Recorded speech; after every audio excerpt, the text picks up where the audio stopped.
an empty construction site on the edge of the direct center of Shenzhen's Nanshan district. Steel rebar rusts under the heavy South China humidity. Massive tower cranes swing idly in the wind, completely frozen. To the casual observer, it looks like just another delayed luxury development stalled out on a premium plot of land.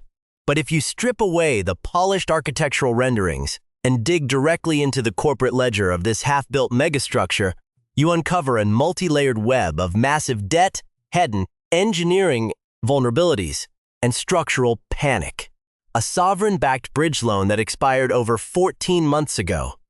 Over 40 elite regional subcontractors filing statutory construction liens because their invoices went completely unpaid for 3 quarters. A state-linked asset management firm that bought up a defaulted $100 million credit facility and slapped the developer with a massive asset seizure lawsuit just 48 hours later.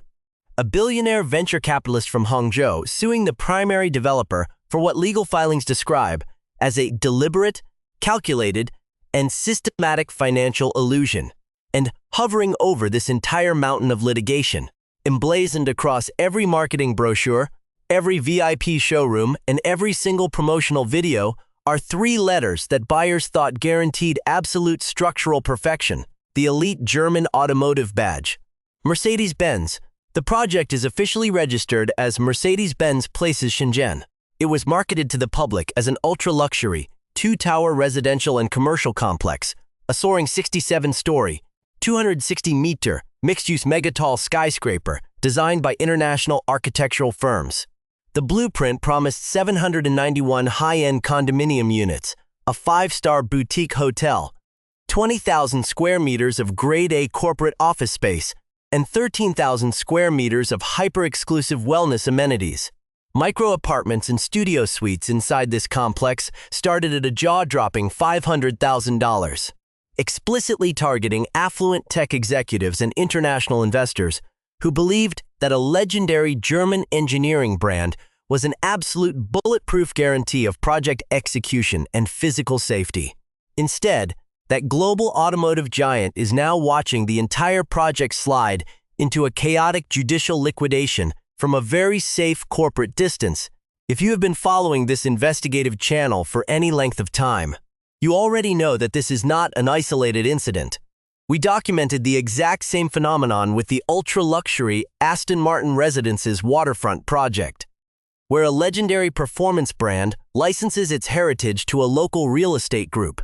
The capital stack collapses under the weight of shadow banking debt, and the luxury brand simply pockets its multi-million-dollar upfront licensing fees, invokes its liability exemption clauses, and walks away completely untarnished, while buyers are left holding the bag.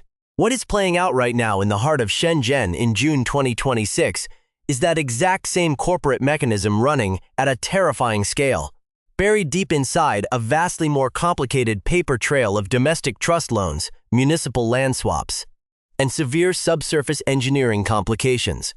This time, the financial stakes are exponentially higher, the technical anomalies are deeply alarming, and the developer at the dead center of the storm possesses a 20-year history of architectural brinkmanship that makes this entire disaster feel less like an unpredictable economic shock and more like an inevitable mathematical certainty.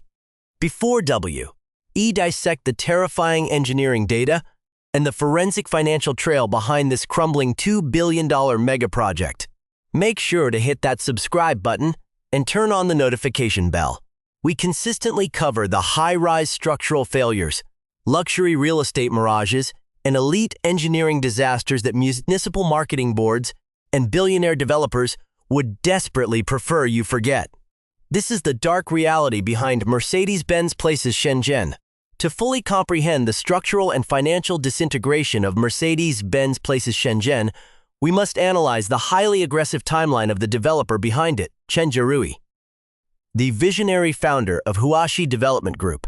Established in 2002 out of Guangzhou, Huaxi spent more than 2 decades cultivating a reputation for pushing structural engineering to its absolute physical limits. Chen Jiarui didn't build standard, cookie-cutter residential blocks. He built record-shattering monuments. His crown jewel was the Huaxi Tower in Shanghai, a super-tall skyscraper soaring to a staggering 435 meters, widely recognized as one of the most dangerously slender residential towers ever erected on Earth.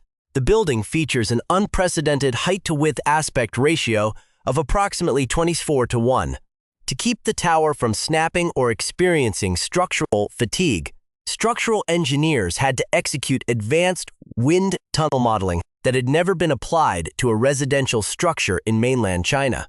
The tower's upper mechanical floors were outfitted with massive, active-tuned mass dampers, giant computer-controlled steel pendulums designed to shift weight in real time to counteract the terrifying lateral sway caused by typhoon-force winds coming off the East China Sea.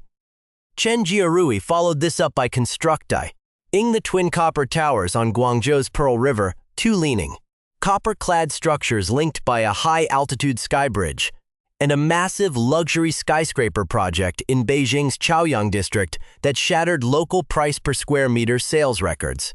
Chen Jiarui was hailed by state-backed trade publications as a structural genius.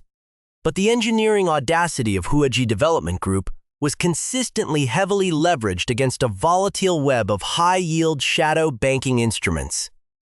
The problems began compounding long before the ground was even broken in Shenzhen. Huaxi's landmark Guangzhou Skybridge project suffered from severe capital shortfalls due to runaway structural steel costs, eventually defaulting on a critical 1.5 billion yuan credit line from a consortium of domestic trust funds. That building spent nearly 5 years on the market, with more than 55% of its luxury units remaining completely unsold. Ultimately, in late 2025, to avert a highly publicized corporate bankruptcy, Chen Jiarui was forced to completely hand over the asset rights of his newly completed tower in Shanghai to a state-linked asset management corporation in a restructuring deal valued at over 4.5 billion yuan. This brings us to the precise engineering chronology of the Shenzhen site. In 2019, Huaxi Development Group acquired an assemblage of prime urban parcels on the southern edge of Shenzhen's Nanshan district, right along a critical municipal greenway. The total land acquisition cost was approximately 170 million yuan, but it came with a highly complex legal caveat. The Shenzhen Municipal Construction Commission approved the high-density zoning rights under a strict public benefit exchange.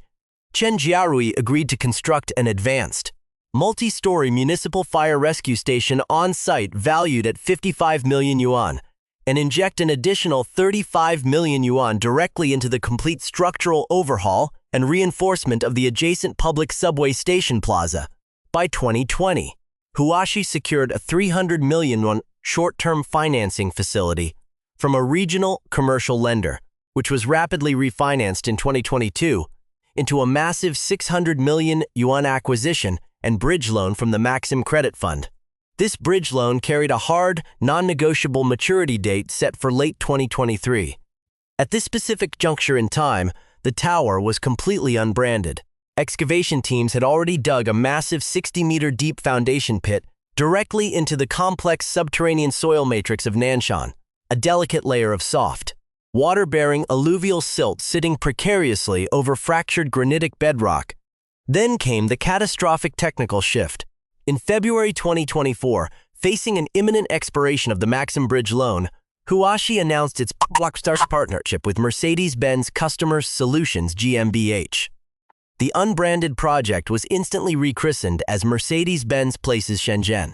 Glossy marketing campaigns highlighted the automotive brand's core design philosophy of sensual purity, a sophisticated architectural marriage of geometric precision, high-tech glass curtain walls, and clean structural lines inspired by industrial minimalism. But beneath this sleek public relations exterior, the actual engineering data was already flashing red. Foundation monitoring sensors installed deep within the concrete diaphragm walls of the excavation pit began registering alarming anomalies. According to internal reports leaked from the local housing bureau, the project's massive foundation raft, a continuous pour of over 45,000 cubic meters of high-strength concrete, was experiencing highly uneven, differential soil settlement. Because the building was sitting right on the edge of a high water table greenway, the massive weight of the rising core was compressing the alluvial, silt, far faster than the architectural models had predicted. By late 2024, the southern edge of the main tower core had registered a cumulative downward settlement of 42 millimeters, while the northern edge had settled by just 12 millimeters. In the world of super-tall engineering, this degree of differential settlement introduces massive, unmodeled eccentric loads into the vertical structural columns. The concrete columns began showing microfissures, and the structural integrity of the lower columns was being compromised before the steelworkers could even reach the 20th floor. Huashi rushed to execute high-pressure grout injection beneath the foundation raft to stabilize the soil. But the structural intervention was a massive capital drain. Worse still, the Maxim Bridge loan had matured in late 2023 without being repaid.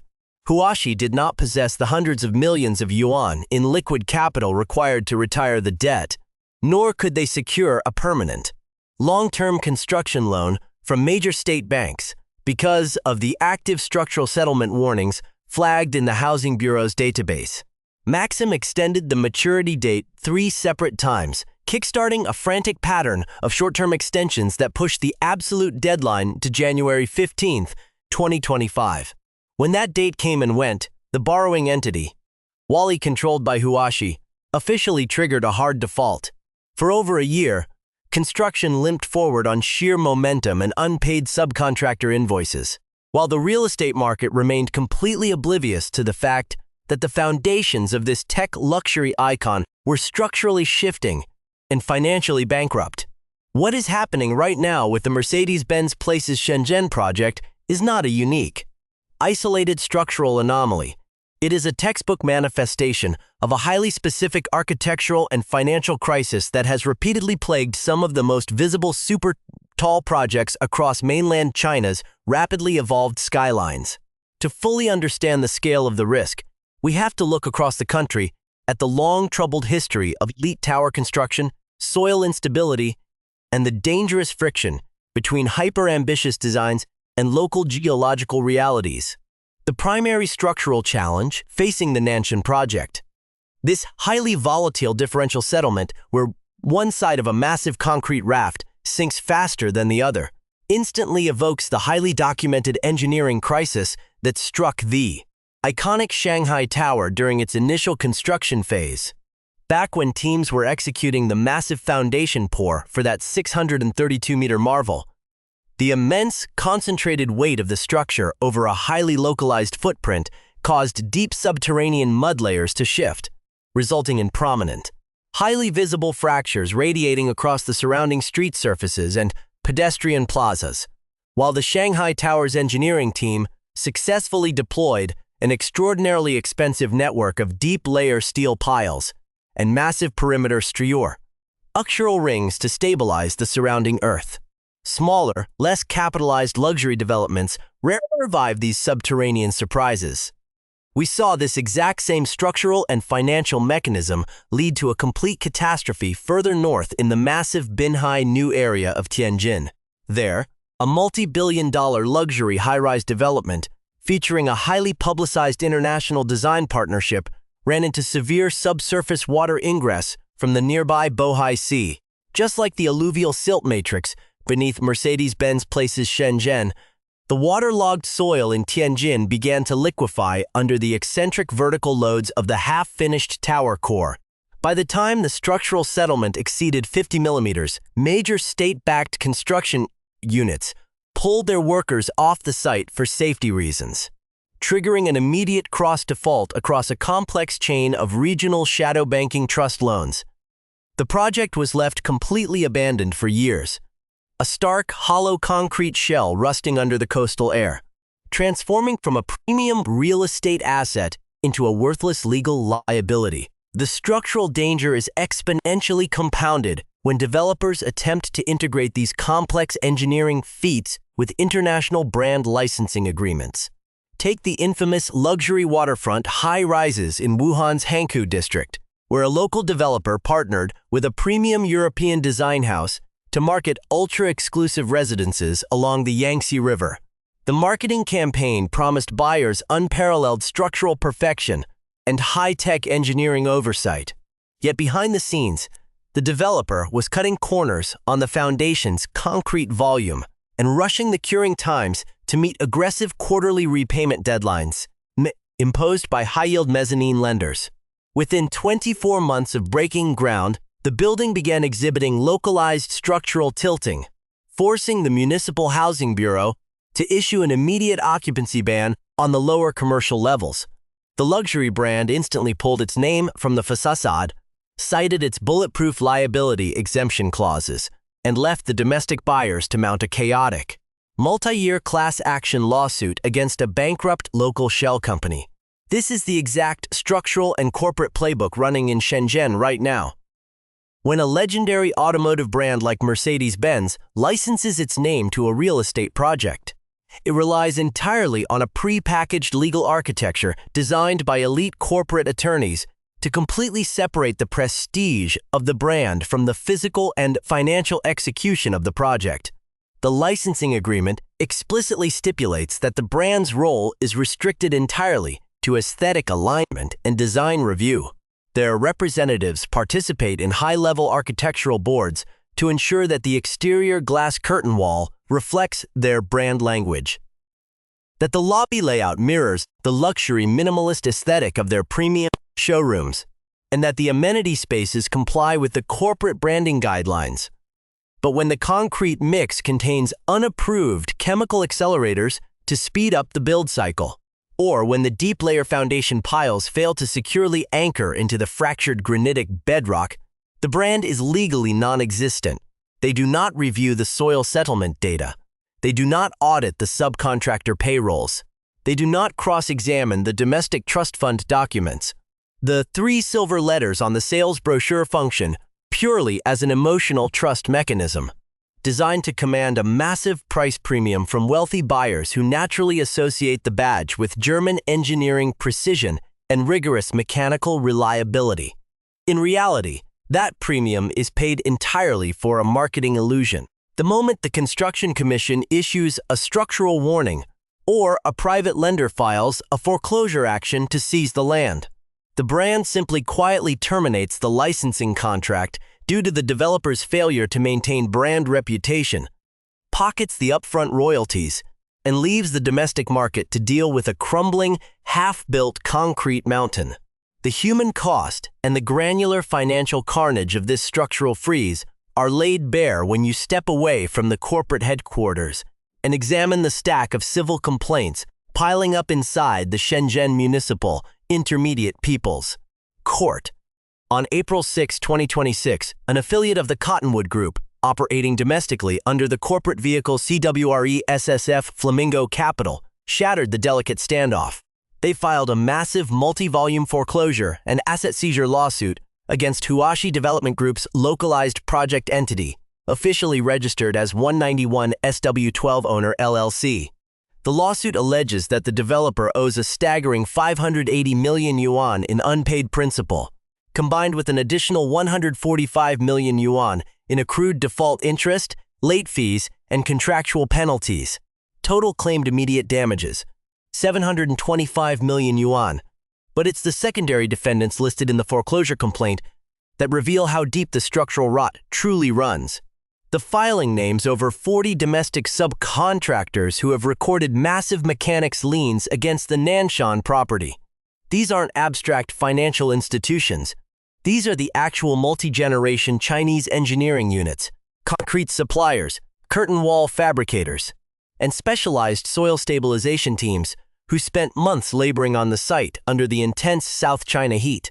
Consider the case of Li Kang, a veteran structural concrete contractor from Dongguan. His company was hired to execute the high-pressure grout injections required to stop the tower's southern foundation raft from sinking any further into the alluvial silt. We pumped over 12,000 tons of specialized chemical grout beneath that foundation raft over a 6-week period. Li Kang notes in his accompanying civil deposition. Huashi's site managers kept telling us that the capital was secured, that the Mercedes-Benz branding meant the project had infinite liquidity from wealthy pre-buyers. We exhausted our entire corporate line of credit to purchase the raw materials and keep 90 structural laborers working 3 shifts a day. Then, the payment milestones arrived, and the developers' bank accounts were completely frozen. We were left with 18 million yuan in completely unrecoverable invoices. I had to mortgage my own family's home in Guangzhou just to pay the basic wages of my construction crew so they wouldn't starve. Under Chinese construction regulations, these recorded structural liens attach directly to the land parcels. They completely cloud the property title. What this means in practice is that even if Chen Jirui were to miraculously find a new billionaire white knight investor tomorrow, those domestic mechanics liens must be completely paid off and legally cleared before any new primary lender can take a clean, first-priority security position on the asset. The tower is completely paralyzed in a legal gridlock. While the construction crews were being financially wiped out, the ultra-wealthy pre-buyers who put down massive deposits on these $500,000 suites were being sold a beautiful corporate fantasy. Take Zhang Wei, a 34-year-old senior hardware engineer at a prominent Shenzhen tech conglomerate. In late 2024, lured by the massive billboard campaigns featuring the iconic three-pointed star and promises of sensual purity integrated into a residential floor plan, he liquidated his entire tech stock portfolio and took out a massive luxury mortgage to pay a 2.5 million yuan down payment on a two-bedroom corner suite on the 42nd floor. "I didn't buy a Huashi apartment," Zhang Wei says, holding a glossy silver-embossed sales brochure that now feels like a cruel joke. "I bought a Mercedes-Benz apartment. I trusted that name because my family has driven their vehicles for 2 generations. We believed that a global giant with that level of prestige would never allow their name to be bolted to a structurally failing, financially bankrupt disaster. Now, the site is completely dead. The cranes are frozen. The southern edge of the tower is physically tilting into the soil. And the local housing bureau tells me that my down payment is trapped inside a frozen developer escrow account that might take a decade to litigate through the judicial system. I am paying 15,000 yuan a month in mortgage interest for a concrete cage that may never actually be built." The financial deception extends even further into the upper echelons of private equity. In December 2025, a massive secondary lawsuit hit Chen Jirui's personal desk. John Lukavaki, a prominent high-profile European venture capitalist who had established a multi-billion yuan cross-border investment pipeline in Hangzhou, filed an aggressive fraud complaint against Chen Jiarui personally and 2 of his primary shell corporations. The legal filing alleges that in early 2024, Chen Jiarui executed a highly sophisticated deliberate scheme to induce Lukavaki's investment vehicle, GVNB VLC, into injecting 18 million yuan of immediate liquidity into a premium oceanfront luxury hotel condo conversion project in Miami Beach, a sister development intended to mirror the prestige of the Shenzhen Tower.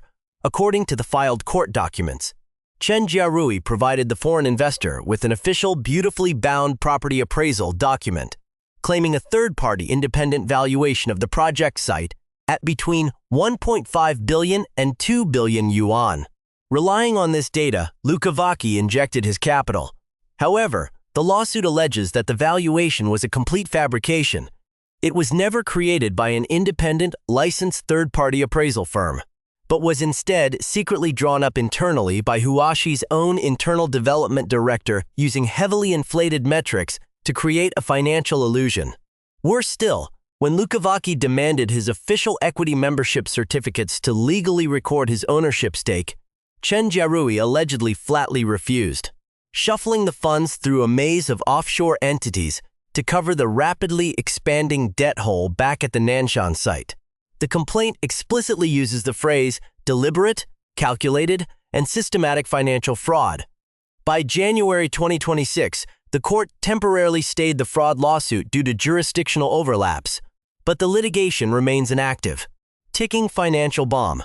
The final, surreal blow to the developer's credibility occurred just weeks ago, when Chen Jirui's own long-standing defense attorneys, in a separate high-profile defamation case, abruptly filed a motion to completely withdraw from representing him, citing absolute, irreconcilable differences. The developer was left with no legal counsel in the middle of an escalating multi-front war. As the physical structure sits silent on the edge of Southside Park's Chinese equivalent, the elite sales center down the street remains bizarrely open, staffed by nervous real estate agents who are still desperately trying to project an aura of luxury stability to a market that is rapidly waking up to the scale of the nightmare. As the second half of 2026 begins, the freezing of Mercedes-Benz Place's Shenzhen is sending shockwaves through the entire ecosystem of premium real estate across mainland China's Tier 1 tech hubs. This isn't just an isolated legal dispute between an aggressive private lender and a highly leveraged developer anymore. It has transformed into a critical case study on the systemic vulnerability of branded luxury megastructures. Across the high-end brokerage offices of Shenzhen, Fujian, and the financial districts of Shanghai, a profound state of sustained agitation has taken hold. For nearly a decade, the premium market relied on international luxury branding as a magic shield, a definitive mechanism to command a 40 to 50% price premium per square meter over standard high-rise developments. Now, that shield has completely shattered, exposing the raw, unhedged risks borne entirely by the domestic middle class and regional engineering supply chains. The immediate structural and financial trajectory of the Nanshan Tower now hinges on a volatile legal race inside the Shenzhen Municipal Intermediate P. Opal's court. Huashi Development Group has mounted a fierce defensive countersuit against the Cottonwood Group, claiming that the private lender acted with underhanded malice. Chen Jiarui's legal team alleges that back in September 2025, months before Cottonwood acquired the defaulted debt from Maxim, both corporate entities had entered into a binding, strict non-disclosure agreement regarding a potential rescue refinancing package. Huashi claims that Cottonwood flagrantly violated this NDA by using confidential engineering data and structural settlement logs to buy up the underlying bridge loan at a steep discount, launching a predatory foreclosure action just 48 hours later without giving the developer any prior notification. Huashi asserts this aggressive legal maneuver caused catastrophic, irreversible damage to the project's reputation, completely scaring off several major domestic sovereign wealth funds that were on the absolute verge of closing a massive 5.4 billion yuan permanent construction loan package. While these two active lawsuits grind through the judicial system, the physical building stands as a silent monument to over-leverage. The 6 construction liens from unpaid subcontractors remain firmly attached to the property title, completely blocking any clean capital infusion. The projected completion date, which had already slipped from late 2027 to mid-2028, is now entirely meaningless. The primary question that engineering analysts and real estate investors are tracking is whether Huashi can somehow pull off a miraculous corporate restructuring, assembling a highly complex, multi-tranchy refinancing package, including senior debt, mezzanine credit, and clean preferred equity to clear the liens and resume high-pressure grout stabilization.